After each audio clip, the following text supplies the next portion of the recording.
Hello and welcome everyone. आपका इस BSc ज्ञान सागर में भरपूर स्वागत है। तो हम लोग पढ़ रहे थे बीएससी फर्स्ट सेमेस्टर में केमिस्ट्री का यूनिट 5।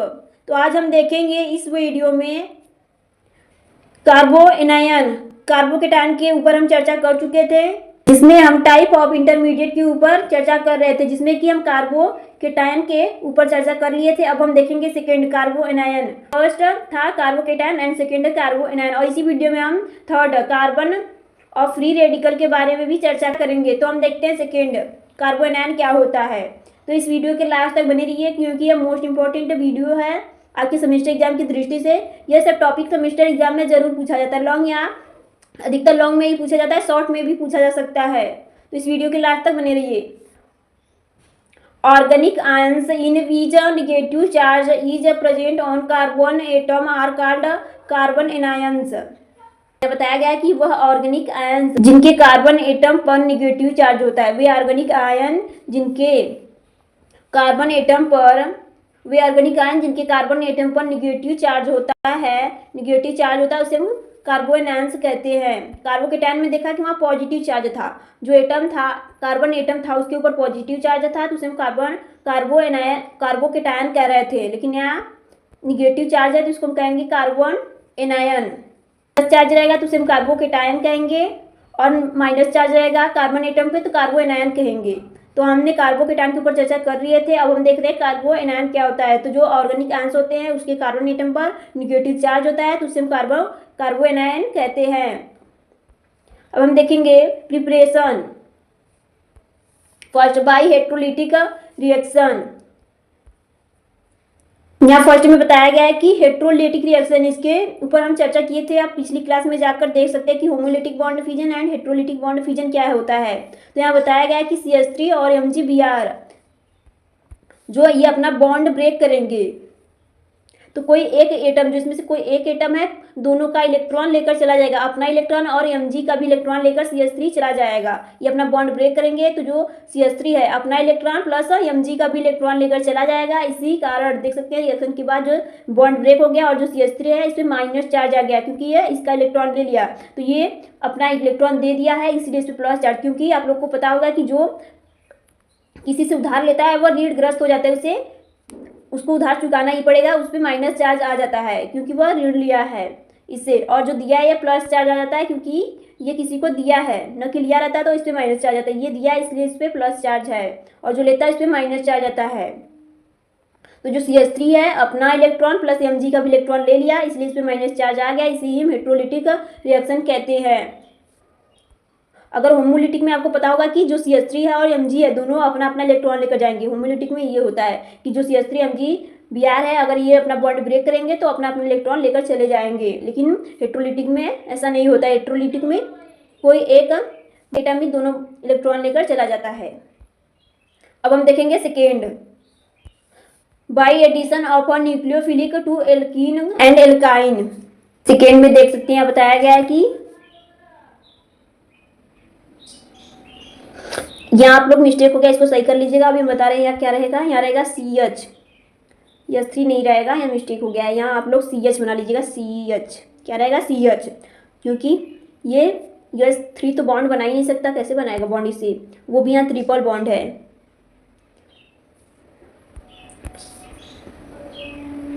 एल्काइन में ट्रिपल बॉन्ड होता है, एल्कीन में डबल बॉन्ड होता है। तो यहाँ देख सकते हैं ट्रिपल बॉन्ड है, इसको यहाँ पर आप लोग CH बना लीजिएगा, यहाँ पर CH बना लीजिएगा। और इसके आगे देख सकते हैं Cn माइनस, तो हम CH से CH माइनस का बॉन्ड ये आपस में बॉन्ड बना लेंगे। जो CH होगा वह CH के साथ Cn होगा, जो Cn होगा माइनस होगा, ये CH के साथ बॉन्ड बना लेगा, और इसमें से जो एक बॉन्ड होगा ब्रेक हो जाएगा, एक बॉन्ड ब्रेक हो जाएगा, टूट जाएगा, क्योंकि यहाँ CH है तो CH में ट्रिपल बॉन्ड है।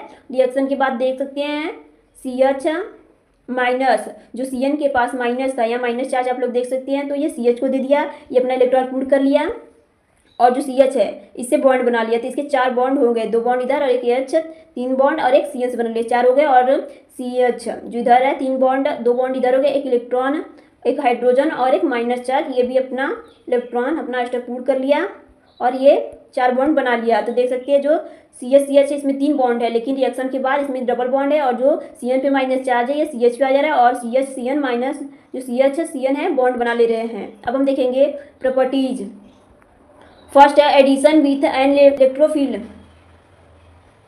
में देख सकते हैं इलेक्ट्रोफिल में CH2H5 minus and plus Br, CH2H5 minus plus Br, जो Br है प्लस चार्ज इस पे और जो CH2H5 है इस पे माइनस चार्ज है। तो जो Br है यह CH2 से बॉन्ड बना लेगा। तो देख सकते हैं अभी हम आगे जो CH2 है CH5 है रिएक्शन के बाद देख सकते हैं इधर CH2 CH5 Br से बॉन्ड बना ले रहा है और Br पे प्लस चार्ज था और CH2 पे माइनस चार्ज है, तो ये अपना बॉन्ड बना लेंगे। इधर प्रोडक्ट का निर्माण हो रहा है देख सकते हैं, क्योंकि जो कार्बन है इस पे माइनस चार्ज है और Br प्लस है इसलिए अपना बॉन्ड बना लेंगे। अब हम आगे देखेंगे सेकेंड न्यूक्लियोफिलिक सब्स्टिट्यूशन।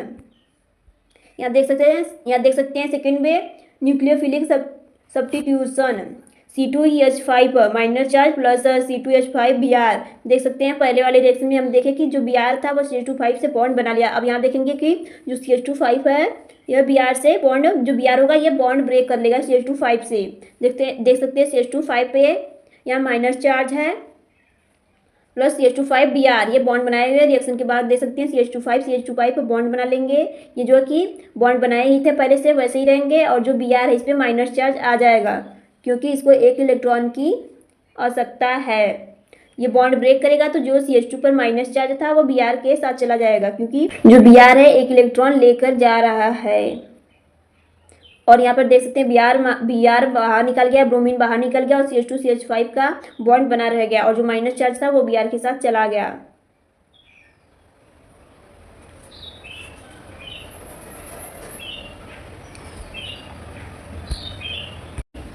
अभी हमने आगे देखा कि जो देख सकते हैं यहाँ पे कि जो Br था इस पे प्लस चार्ज था और जो CH2 है इस पे प्लस चार्ज था, तो ये आपस में बॉन्ड बना ले क्योंकि Br को 1 इलेक्ट्रॉन की आवश्यकता है, तो ये दोनों अपना इलेक्ट्रॉन साझा करके बॉन्ड बना लेंगे। तो ये CH2 के साथ बॉन्ड बन जाएगा यहाँ पर। अब हम देखेंगे आगे, ये देख रहे थे कि जो Br था वहाँ पे प्लस चार्ज, यहाँ पे भी Br पे प्लस चार्ज है, अगर ये बाहर निकलेगा तो इस पर माइनस चार्ज आ जाएगा।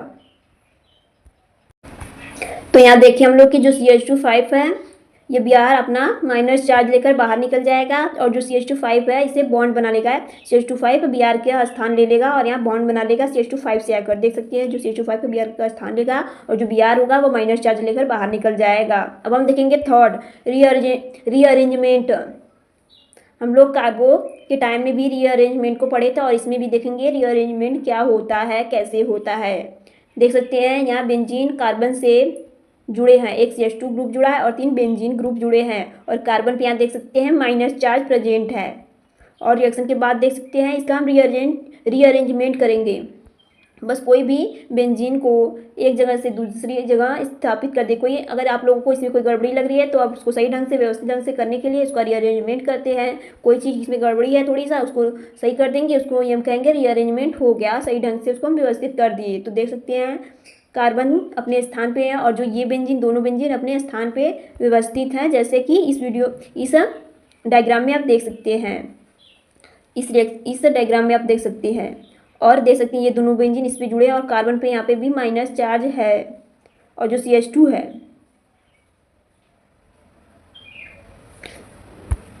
और जो ये माइनस चार्ज कार्बन पे नहीं CH2 पे रहेगा। यहाँ बना लीजिएगा, वहाँ मिस्टेक होकर यहाँ बना दिया गया है, यहाँ पे नहीं रहेगा कार्बन पे माइनस चार्ज, यहाँ पे कार्बन पर माइनस चार्ज नहीं रहेगा, CH2 पर रहेगा। रीअरेंजमेंट के बाद यहाँ पर कार्बन पर आएगा ये माइनस चार्ज। जो बेंजीन है ये अपने स्थान पे, ये दोनों बेंजीन व्यवस्थित रूप से हैं और जो कार्बन है जो CH2 पे माइनस चार्ज था, जो CH2 पे माइनस चार्ज था वो कार्बन के पास आ गया और ये जो बेंजीन देख सकते हैं वो CH2 से बॉन्ड बना लिया। यहाँ पे CH2 पे माइनस चार्ज है तो ये जो बेंजीन है रीअरेंजमेंट करके जो CH2 पे माइनस चार्ज था यह माइनस चार्ज कार्बन को दे दिया, ये माइनस चार्ज कार्बन को दे देगा और जो ये बेंजीन के साथ बॉन्ड बना लेगा। इसी को हम रीअरेंजमेंट कहते हैं। आप ध्यान दीजिएगा ये बॉन्ड जो माइनस चार्ज है CH2 पर बनाइएगा आप लोग। और आई होप ये आप लोगों को रीअरेंजमेंट अच्छे समझ में आया होगा। अब हम देखेंगे आगे स्ट्रक्चर में हम देख सकते हैं कार्बन, यहाँ एग्जाम्पल में लिया गया है कार्बन का एटॉमिक नंबर 6 होता है, कार्बन 6 नंबर पर प्रेजेंट होता है। तो देख सकते हैं इसका इलेक्ट्रॉनिक विन्यास करने पर 1s2 2s1 2p3 है, क्योंकि 2s2 होता है। देख सकते हैं 1s2 2s2 2p2 होगा, क्योंकि 6 इलेक्ट्रॉन है कार्बन में, लेकिन या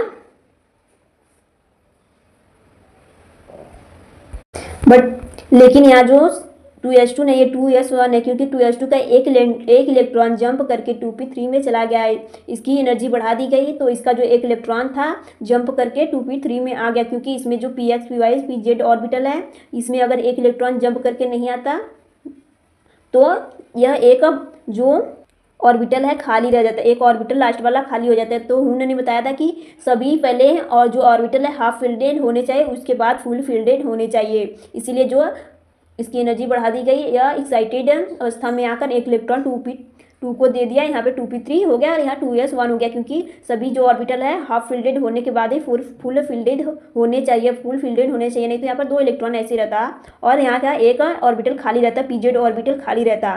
तो sp3 हाइब्रिडाइजेशन इसका होगा। देख सकते हैं जो Cn है यह एक माइनस चार्ज है, मतलब एक इलेक्ट्रॉन किसी से उधार ले लिया, माइनस चार्ज आ गया। तो देखते हैं यहाँ पर क्या होगा, 1s2 2s1 2p2 2p4, जो 2p3 था वहाँ 2p4 हो जाएगा। जो कार्बन है वह एक इलेक्ट्रॉन किसी से उधार ले लिया है, तो यहाँ देख सकते हैं 1s2 2s1 2p4 हो गया। तो जो 2s1 है इसमें एक इलेक्ट्रॉन भर दिए जाएंगे और 2p4 में देख सकते हैं चार इलेक्ट्रॉन भर दिए गए हैं। तो sp3 हाइब्रिडाइजेशन होगा। देख सकते हैं ip, यहाँ देख सकते हैं लोन पेयर, जो कि कार्बन पे 3 बॉन्ड बनाएंगे, इसीलिए इसको ट्राइगोनल बाइपिरामिडल इसका डायग्राम होगा, ट्राइगोनल बाइपिरामिडल इसका आकृति जो कि शेप होगा वह ट्राइगोनल पिरामिडल होगा, sp3 होगा इसका शेप। इसका हाइब्रिडाइजेशन sp3 होगा, क्योंकि देख सकते हैं यहाँ लोन पेयर में इलेक्ट्रॉन प्रेजेंट है, क्योंकि इसमें जो बॉक्स है जो ऑर्बिटल फुल फिल्डेड हो गया, इसमें 3 जो इलेक्ट्रॉन हाफ फिल्डेड है, ये बॉन्ड बनाएंगे और ये फुल फिल्डेड ऑर्बिटल है, यह लोन पेयर के रूप में प्रेजेंट होगा। तो यह लोन पेयर के रूप में प्रेजेंट है और 3 जो इलेक्ट्रॉन थे ये बॉन्ड बनाएंगे कार्बन के, तो इसका जो शेप होगा ट्राइगोनल। अब हम देखेंगे explanation on the basis of I effect, minus I effect.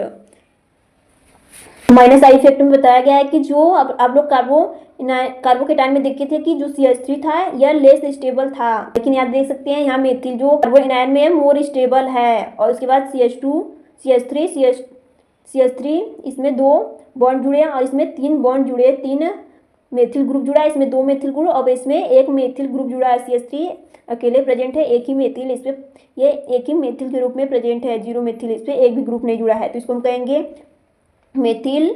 उसके बाद 1 डिग्री 2 डिग्री 3 डिग्री, तो जो 3 डिग्री वाला होगा वो लेस स्टेबल होगा और जो मेथिल होगा वो मोर स्टेबल होगा। अब हम नीचे देखेंगे ऑर्डर ऑफ स्टेबिलिटी, इसके अनुसार आप लोग को समझ में आ जाएगा कि ऑर्डर ऑफ स्टेबिलिटी कैसे होगी। जो मेथिल होगी इसकी स्टेबिलिटी सबसे अधिक होगी, उसके बाद 1 डिग्री की, 2 डिग्री की, 3 डिग्री की स्टेबिलिटी सबसे कम होगी।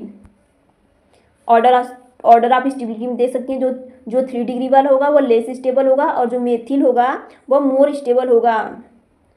सबसे कम स्टेबिलिटी 3 डिग्री की, फिर 2 डिग्री की, फिर 1 डिग्री की, फिर मेथिल की, तो सबसे अधिक स्टेबल मेथिल और सबसे कम स्टेबल 3 डिग्री वाला एटम होगा। अब हम देखेंगे कैसे यहाँ 3 डिग्री और 2 डिग्री है, क्योंकि देख सकते हैं CH पे एक भी कार्बन ग्रुप नहीं है, मेथिल ग्रुप नहीं जुड़ा है, इसलिए यहाँ 0 डिग्री कह सकते हैं। और जो CH2 है इस पर एक मेथिल ग्रुप जुड़ा है, इसलिए हम इसको 1 डिग्री कहते हैं। जो कार्बन से एक ही कार्बन जुड़ा है, इसको हम ध्यान देंगे, एक ही कार्बन जुड़ा है इसलिए इसको हम 1 डिग्री कहेंगे, एक ही मेथिल ग्रुप जुड़ा है। और सेकेंड में देख सकते हैं इसमें 2 मेथिल ग्रुप जुड़ा है, 2 कार्बन ग्रुप जुड़े इससे कार्बन से, तो यहाँ हम 2 डिग्री कहेंगे इसको। और जो देख सकते हैं यहाँ 3 कार्बन ग्रुप जुड़ा है, 3 मेथिल ग्रुप जुड़ा है, इसीलिए इसको 3 कार्बन ग्रुप या फिर 3 मेथिल ग्रुप जुड़ा है, इसलिए कह सकते हैं कि ये 3 डिग्री होगा, इसकी स्टेबिलिटी सबसे कम होगी, लेस स्टेबल 3 डिग्री वाला। अब हम आगे देखेंगे alkyl groups increases the electron density of the carbon atom. और यहाँ बताया गया है कि एल्किल ग्रुप के कारण कार्बन एटम की इलेक्ट्रॉन डेंसिटी बढ़ती है। यहाँ बताया गया है कि एल्किल ग्रुप के कारण कार्बन की इलेक्ट्रॉन डेंसिटी बढ़ती है, जो कार्बन की इलेक्ट्रॉन डेंसिटी है वह बढ़ती है, देख सकते हैं। चार्ज, तो चार्ज है यह डायरेक्टली प्रोपोर्शनल है स्टेबिलिटी का। अगर चार्ज बढ़ेगा तो स्टेबिलिटी घट जाएगी, अगर चार्ज बढ़ेगा तो स्टेबिलिटी घट जाएगी, अगर स्टेबिलिटी बढ़ेगी तो चार्ज घट जाएगा। तो हमने देखा कि जो मेथिल था, जो CH3 था, इसकी स्टेबिलिटी अधिक थी तो जो चार्ज होगा वो कम होगा। जो मेथिल है इसकी स्टेबिलिटी अधिक थी तो इसका चार्ज कम होगा।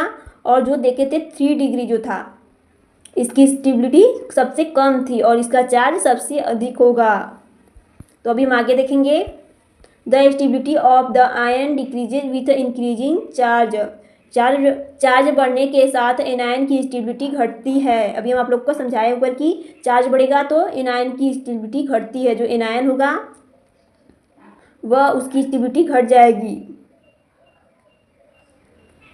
एनायन पर क्योंकि माइनस चार्ज होता है, कीटायन पर प्लस चार्ज होता है और जो एनायन होगा उस पर माइनस चार्ज होगा। तो यहाँ बताया गया है कि एनायन की स्टेबिलिटी घटेगी तो जो चार्ज होगा इस पर चार्ज अधिक होगा, उसकी एनर्जी सबसे अधिक होगी, स्टेबिलिटी सबसे कम होगी। जिसका स्टेबिलिटी सबसे अधिक होगा उसका चार्ज सबसे कम होगा। तो अब हम आगे देखेंगे थर्ड, कार्बन फ्री रेडिकल।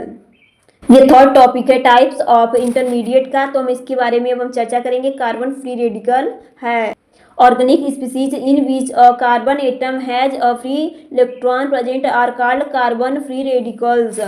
यहाँ थर्ड में बताया गया है कि वे ऑर्गेनिक स्पीसीज जिनमें एक कार्बन एटम पर, जो एक कार्बन एटम होगा, एक कार्बन एटम पर एक फ्री इलेक्ट्रॉन प्रेजेंट होता है। एक जो कार्बन एटम होगा उस पर एक ही फ्री इलेक्ट्रॉन प्रेजेंट होगा तो उसे हम कहेंगे कार्बन फ्री रेडिकल कहते हैं, उसे हम कार्बन फ्री रेडिकल कहते हैं। यहाँ बताया गया कि ऑर्गेनिक है, वे ऑर्गेनिक या स्पीसीज जिनमें एक कार्बन एटम पर एक ही फ्री इलेक्ट्रॉन प्रेजेंट होता है तो उसे हम कार्बन ऑफ फ्री रेडिकल कहते हैं। अब हम देखेंगे प्रिपरेशन। फर्स्ट है फ्रॉम होमोलिटिक बॉन्ड फ्यूजन। आप लोग को जानकर हैरानी होगी, जो कि कार्बन ऑफ फ्री रेडिकल है यह अधिकतर मिलता जुलता कार्बोकेटायन से है, क्योंकि जिससे स्टेबिलिटी ऑर्डर कार्बोकेटायन की थी ऐसे stability order carbon of free radical की भी होगी। तो देखते हैं first from homolytic bond fusion, क्योंकि कार्बोकेटायन में आप लोग पढ़े होंगे कि फ्रॉम होमोलिटिक बॉन्ड फ्यूजन, उसमें भी यही हेडिंग थी, उसमें होमोलिटिक बॉन्ड फ्यूजन हो रहा था। तो देख सकते हैं CH3C, बस यहाँ पर फ्री रेडिकल है और वहाँ पर प्लस चार्ज रहता था, बस यही चेंजेस है। यहाँ फ्री रेडिकल होगा और वहाँ प्लस चार्ज रहता था। तो CO double bond, carbon CO से डबल बॉन्ड से जुड़ा है और CH3 इधर जुड़ा देख सकते हैं। और यहाँ पर एक फ्री रेडिकल प्रेजेंट है। रिएक्शन के बाद देख सकते हैं CH3, तो ये दोनों होंगे, इन दोनों का बॉन्ड ब्रेक हो जाएगा CH3 और जो CH3 है अलग हो जाएगा, CH3 अलग हो जाएगा और CH3 अलग हो जाएगा अपना अपना इलेक्ट्रॉन लेकर। हम आप लोग को बताया इस वीडियो में कि हेट्रोलिटिक में बताया कि होमोलिटिक में सब लोग अपना अपना इलेक्ट्रॉन लेकर अलग होते हैं, ना कि कोई दूसरे का इलेक्ट्रॉन लेकर भी अलग होगा। माइनस प्लस चार्ज आ रहा था हेट्रोलिटिक बॉन्ड फ्यूजन में, लेकिन यहाँ होमोलिटिक बॉन्ड फ्यूजन तो दोनों अपना इलेक्ट्रॉन लेकर बॉन्ड ब्रेक हो जाएगा, अलग हो जाएंगे। CH3 अपना इलेक्ट्रॉन लेकर अलग हो जाएगा और CH3 अलग हो जाएगा, इसलिए हम इसे मेथिल फ्री रेडिकल कहते हैं। अब हम देखेंगे second, by addition of metal on alkyl halide CH2H5Br ethyl bromine plus Na। देख सकते हैं CH2 5Br से बॉन्ड बनाया हुआ है, लेकिन बॉन्ड ब्रेक करके जो ब्रोमीन होगा वह सोडियम के साथ बॉन्ड बना लेगा। सोडियम के साथ बॉन्ड बनाकर जो ब्रोमीन है CH2 से बॉन्ड ब्रेक कर लेगा और Na सोडियम से बॉन्ड बना लेगा। तो देख सकते हैं रिएक्शन के बाद जो CH2H5 है यह अलग हो गया और NaBr जो है एक साथ ये अपना बॉन्ड बना लिए। तो एथिल ब्रोमाइड का बॉन्ड टूट गया और Na ब्रोमाइड, सोडियम ब्रोमाइड बन गया इधर और CH2 अलग हो गया। तो अब हम आगे देखेंगे properties. First, addition to other free radical. देख सकते हैं CH2 ये दोनों आपस में बॉन्ड बना लेंगे। रिएक्शन के बाद देख सकते हैं इन दोनों के पास एक एक फ्री रेडिकल है, तो ये सोच रहे हैं कि हम बॉन्ड क्यों ना बना ले, तो ये दोनों आपस में बॉन्ड बना लेंगे और इनका फ्री रेडिकल हट जाएगा। तो देख सकते हैं CH2CH एथिल और एथिल आपस में बॉन्ड बना लिया और इनका फ्री रेडिकल्स हट गया। बॉन्ड बनाने के बाद इनका फ्री रेडिकल हट गया, ये आपस में बॉन्ड बना लेंगे। जो फ्री रेडिकल होगा आपस में बॉन्ड बना लेगा, अटैच हो जाएगा, आपस में बॉन्ड बना लेगा, जिससे CH2H5 बॉन्ड बना लेंगे। अब हम देखेंगे second, removal of proton free radical. इसमें से एक प्रोटॉन जो कि हट जाएगा, क्योंकि एक हाइड्रोजन में एक इलेक्ट्रॉन और एक प्रोटॉन होता है। हमने आप लोगों को पिछली वीडियो में बताया था कि एक हाइड्रोजन पर एक प्रोटॉन और एक इलेक्ट्रॉन होता है। तो देख सकते हैं CH2 पर एक फ्री रेडिकल है और जो हाइड्रोजन होता है एक प्रोटॉन एक इलेक्ट्रॉन होता है। तो CH3 में से एक इलेक्ट्रॉन को निकाल देंगे तो उसके साथ प्रोटॉन भी निकल ही जाएगा, उसके साथ चला जाएगा हाइड्रोजन के साथ। तो एक इलेक्ट्रॉन यहाँ से निकालेंगे तो यहाँ डबल बॉन्ड हो जाएगा और जो फ्री रेडिकल है वो हाइड्रोजन लेकर बाहर निकल जाएगा। रिएक्शन के बाद देख सकते हैं CH2 डबल बॉन्ड हो गया और इसका जो फ्री रेडिकल था ये हाइड्रोजन एक इलेक्ट्रॉन जो है अपना बाहर निकल गया फ्री रेडिकल के साथ लेकर। प्रोटॉन ऑफ रिमूवल के बारे में बताया गया है। तो इसमें से एक हाइड्रोजन निकालेंगे तो उसके साथ उसका इलेक्ट्रॉन और प्रोटॉन भी रिमूव होगा, इसलिए बताया गया है कि प्रोटॉन ऑफ रिमूवल। अब हम देखेंगे स्टेबिलिटी ऑर्डर। हमने देखा था कार्बोकेटायन में कि उसकी भी स्टेबिलिटी ऑर्डर ऐसी ही थी, बस ये फ्री रेडिकल नहीं था, मेथिल था। तो यहाँ पर एक फ्री रेडिकल होगा और इसकी स्टेबिलिटी कार्बोकेटायन के जैसी सेम होगी। जैसे कि वहाँ 3 डिग्री मोस्ट स्टेबल था, सबसे स्टेबिलिटी 3 डिग्री की थी, फिर 2 डिग्री की और 1 डिग्री की। मेथिल सबसे लेस स्टेबल था। तो देख सकते हैं यहाँ मेथिल की स्टेबिलिटी सबसे कम है और सबसे अधिक स्टेबिलिटी 3 डिग्री की है। तो less stable methyl free radical और मोर स्टेबल 3 डिग्री। अब हम आगे देखेंगे explanation. First A on the basis of effect. देख सकते हैं इसमें 3 डिग्री 2 डिग्री और 1 डिग्री मोस्ट स्टेबल। देख सकते हैं यहाँ पर 3 डिग्री को मोस्ट स्टेबल दिखाया गया और जो मेथिल कार्बोकेटायन है इसको लेस स्टेबल दिखाया गया। जो मेथिल फ्री रेडिकल है इसको लेस स्टेबल दिखाया गया। क्यों?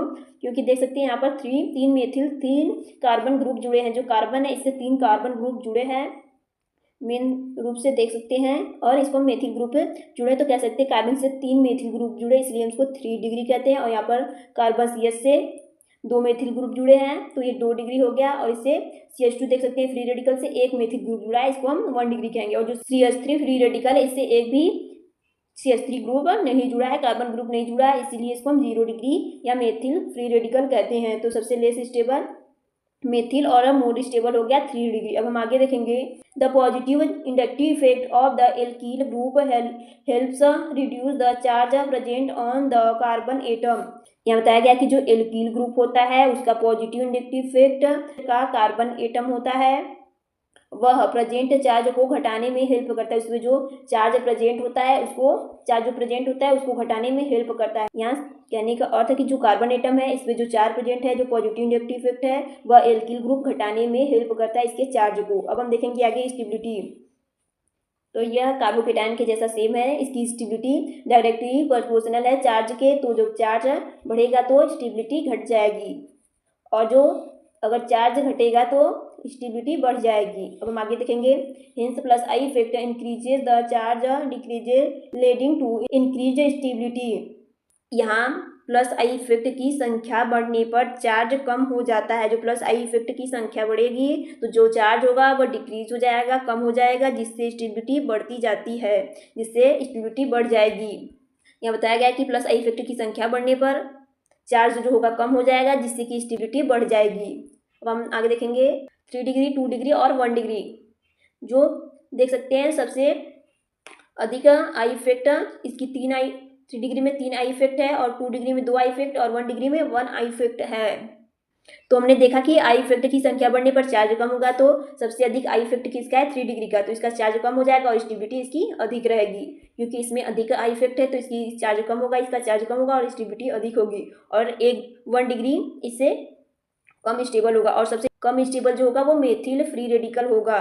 देख सकते हैं does not have any plus I effect. जो CH3 मेथिल है इसमें एक भी आई इफेक्ट नहीं है, इसीलिए इसका जो चार्ज होगा सबसे अधिक होगा और स्टेबिलिटी सबसे कम होगी। मेथिल फ्री रेडिकल की स्टेबिलिटी सबसे कम होगी और चार्ज अधिक होगा, क्योंकि इसमें एक भी आई इफेक्ट नहीं है। और 3 डिग्री में 3 आई इफेक्ट है, इसलिए इसकी स्टेबिलिटी सबसे अधिक होती है और चार्ज इसमें कम होता है। क्योंकि हमने अभी देखा कि प्लस आई इफेक्ट की संख्या बढ़ने पर जो चार्ज होता है वो कम हो जाता है और स्टेबिलिटी क्या होती है, बढ़ जाती है। चार्ज कम हो जाता है, स्टेबिलिटी बढ़ जाती है प्लस आई इफेक्ट की संख्या बढ़ने पर। देख सकते हैं 3 degree 2 degree 1 degree methyl free radical. सबसे मोस्ट स्टेबल होगा 3 डिग्री और लेस स्टेबल होगा मेथिल फ्री रेडिकल। तो आज इस वीडियो में इतना ही। आई होप ये वीडियो आप लोग को बहुत ही अच्छे से समझ में आया होगा। अगर आप लोगों को कोई कन्फ्यूजन है तो हमारे कमेंट बॉक्स में कमेंट करके ज़रूर पूछें। आप लोग इस वीडियो का स्क्रीनशॉट ले लीजिए। डिस्क्रिप्शन बॉक्स में इसके पीडीएफ का लिंक दे दिया जाएगा, जिससे आप ओपन करके पीडीएफ प्राप्त कर सकते हैं, ले सकते हैं। तो आप लोग इसके डिस्क्रिप्शन बॉक्स से पीडीएफ ले सकते हैं।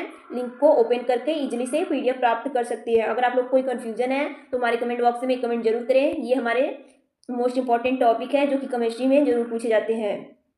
स्क्रीनशॉट ले लीजिए जिसको लेना है, नहीं तो पीडीएफ ले सकता है डिस्क्रिप्शन बॉक्स से, देख सकते हैं। यहाँ से कार्बन फ्री रेडिकल स्टार्ट है, इसका भी स्क्रीनशॉट ले लीजिए आप लोग। अगर कोई कन्फ्यूजन है तो हमारे कमेंट बॉक्स में कमेंट जरूर करिएगा। अगर आप लोगों को कोई भी दिक्कत या प्रॉब्लम हो रही है तो हमसे संपर्क जरूर करें, हमारे कमेंट बॉक्स में कमेंट जरूर करें।